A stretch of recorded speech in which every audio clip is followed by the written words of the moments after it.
Asị m nne na ya ayọgide gị ego na ife a na-eme bụ ya bịa n'iru akwụkwọ nye were akaụntụ ya na-ayọghali ndị mmadụ ego na-esoghali ndị mmadụ na-ayọghali ha ego. So ndị mmadụ wee bido wee rịpọtụ ba akaụntụ ya like FB akaụntụ ya wee rịpọtụ gị die ewee baa n'ọnya sọspend anya mfat na ije kịta asachi afịa na ịgba mfọ afịa o maka na ife a na-alụba ịyọ ndị mmadụ ego na a na-ayọkwu ma na street. Ọkwado onye die n'obodo oyibo dị obodo oyibo a na-afịọ ebe niile akwa ifugo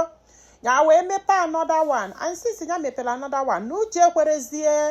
ayọ n'ego na ịghọta na maka na ọ dị ka gasị na ndị mmadụ amakwugolu ma ndị FBI amakwugolu ya wee sị ka ya wepụtazie nye ebe maka na ike agwụgie ivi n'ebe efu mgbe ụmụ nwa na-atụzi m ụjọ onye bụ na mfe ụmụ nwaanyị dị ime na-ata gịfa nọ ndị decide ka fa gbuo onwe fa in life onye nna fụtazi ndị dị ime ịmụ nwa na-atụ m ụjọ otu nọ ọ na-eje 10 months ọkwa ya mana nwoke bịa akụyeri n'akụkụ m nwere ike nye gị listening the next thing bịa gwakwa m okwu ọzọ mfe igbo na ọkwụde na ọkwa fada ife ahụ gwakwa ka atụba gị ime imu ka ije nwụrụ ebe ahụ adịghị ọnya mgbe bịa mgbe ahụ wee sị ya na nwa na ọ bụ na o nyere m ego m ejide nwa ajụ n'ọgwụ eje m report oge na human rights anti-CC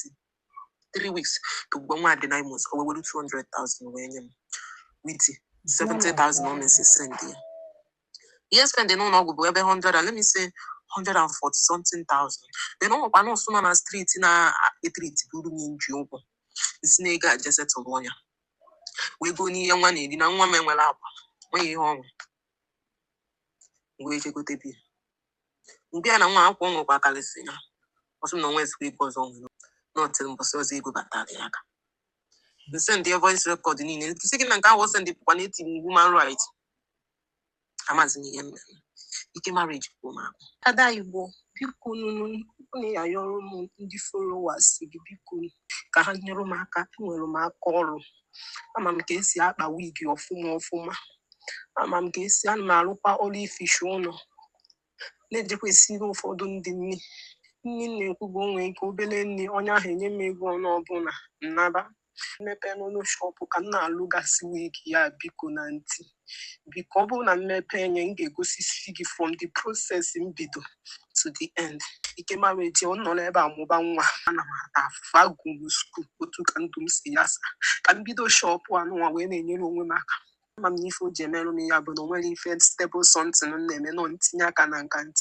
nka ka ọ wee dị mma ana m agba mbọ mba m ụfa enweghị ego ọ bụ na ha nwee ego ha ga-enyere m aka ome m amakwụrụ ebe ọ ga-ebido even my own self sisi ụmụ nwa ana m enotisi sayensị na-alụ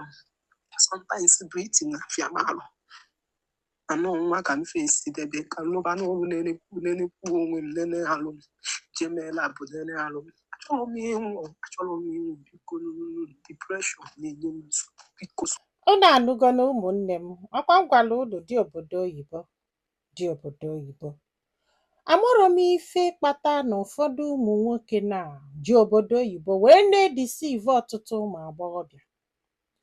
Unu ji aka unu decide na ịkpọta nwaanyị obodo oyibo ọwaba anya because of that ị chọrọ ịkpọta nwaanyị obodo oyibo. It's okay o, adịrọ m against that. All your decision ka ọ bụ akwa ịghọtago. Mana nke kwụzibe ike kịta bụ na ị chọrọ ịkpọta nwaanyị obodo oyibo ị gaa na Naịjirịa nụọ nwaanyị promise enye heaven and earth mgbe ị na-anụ ya ị promise sizie enye destiny ị hapụkwa ya na Naija ị ga-ebugodo ụzọ fụọ onye afọ ime o ị ga-agba mbọ selie ibon gị front and back fụọ onye afọ ime ịfụzi anya afọ ime ịgbafelu a na-ayọzi gị ego ka a na-ayọ amamọchukwu ka ịbụ a na-ayọzikwu gị ego nwa ịtụbala imie ịjụ weta n'ego ka eji ụlọ ọgwụ ịjụ n'anya ife mmadụ kpọrọ onwe ya nwoke chọrọ ịbụ mmadụ gwara nwaanyị na ọ bụrụ dị ama na ọ ga-enwe ike gbawa ụdị nke ibi adịrị agbawa o na ya ma mme gịnị ya agbarapịa ya n'ụlọ ọgwụ ịmama ibu isi aka oyibo isi mmadụ n'elu wee kpụọ nwa kpụsịa nwa wee pụta wee were isi wee fọkasịa nwaanyị ike gbọwa isi na ị ga-agbafeli ya n'ụlọ ọgwụ mgbe ị na-asụ ibon gị na-atụba ya ime ị mara na ọ ga-amụ ya amụ gwakene m nnọọ ike gwụkwa m o ụmụ agbọghọbịa mụrụ na-akọ o mụrụ na-akọ nke a nụwelugo kịta 4 stories wepụtagolo about this very thing or even more na ọka mgbalụ ụkwụ asị ọsọ o yada na a na-ekwu etu esi wee nụ ya wee rapụ ya asemfọ ha ịma in fact it's getting out of hand like ụmụ agbọghọbịa should know now this is a new strategy a chọrọzi ịkpọtazi nwaanyị obodo oyibo na number 1 number 2 ifefa face is na mgbe ịnụ nwaanyị na Naija abịakwaba against it no ịnụ nwaanyị na Naija gbaa mbọ take care of that woman gbaa mbọ take care of that woman because obele oge anyị ebido ịkpa afa if you can't take care of your responsibility ọkwa mwepụta gị ebe a wụ call your name call obodo ị nọ call steeti ị nọ I don't care ịmakwa na nna obodo oyibo I know how it works akwa ịghọtago na onye ọbụla wetelu m nwoke ọbụla n'obodo oyibo kịta asị m kpọọ onye afa m ga-akpọgide gị luo na made in China go ya m ga-akpọgide gị luo n'isi luo na adreesị ebe ibi maka na ma mụrụ reason ị ga-eji nụọ nwaanyị na Naịjirịa gbafeli ọsọ kunye nwa jụọ ọchịcha jụọ ọgịga ọma nnu dị ọzọ ịma mbidoli afịa ịma take care of nwa the worst part bụ ime gịnị ịhapụkwa ebe nna ya ụmụ nwaanyị malụ na ife before nwoke hapụ nwaanyị n'ụlọ n'obodo oyibo ifu nwaanyị a ọ na-egilita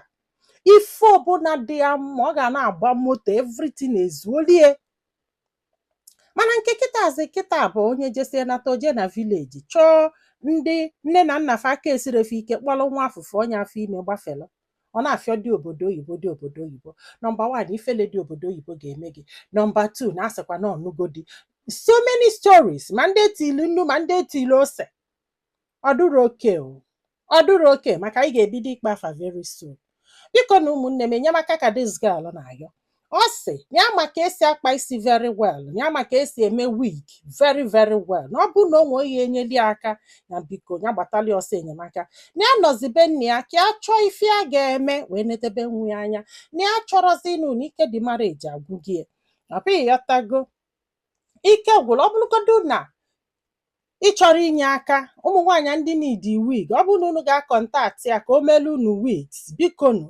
and etu ọ na-ekwu ihe a kịta arụ adọrọ ezigbo arụ adọrọ unu ma ife ọ nwere like o si n'ime gbawa wee bịaka gbawapụta na mpụta unu amụgbolo n'one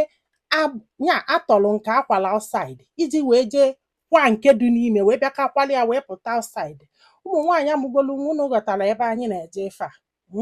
jidete nwa mmadụ mebisie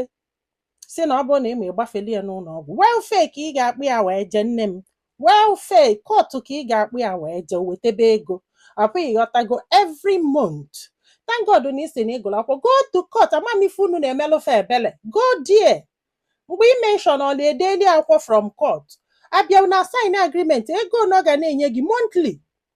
kesi ana ịchọzi ịnụba ịchọghị ịhapụ pụọ itinyere aka let me know ka nye gị nọmba ka ọ kọọlụ gị ọfụma maka na ịma na mgbe ụfọdụ anyị na-ebusie ịchafụ ka ọ ghara ito ogologo ma stil ọ na-eto ogologo biko na ụmụnne m mara m etu m ga-esi wee kwu mana ife nke a jọka ndị n'obodo oyibo adụrụ unu ma ndị nọ n'ụlọ adụrụ unu ma mara m ndị duzi unu ma I don't know what you guys want sometimes I don't know ike gwụrụ ndị be anyị daalụnụ ka ọ dị n'ụbọchị ọzọ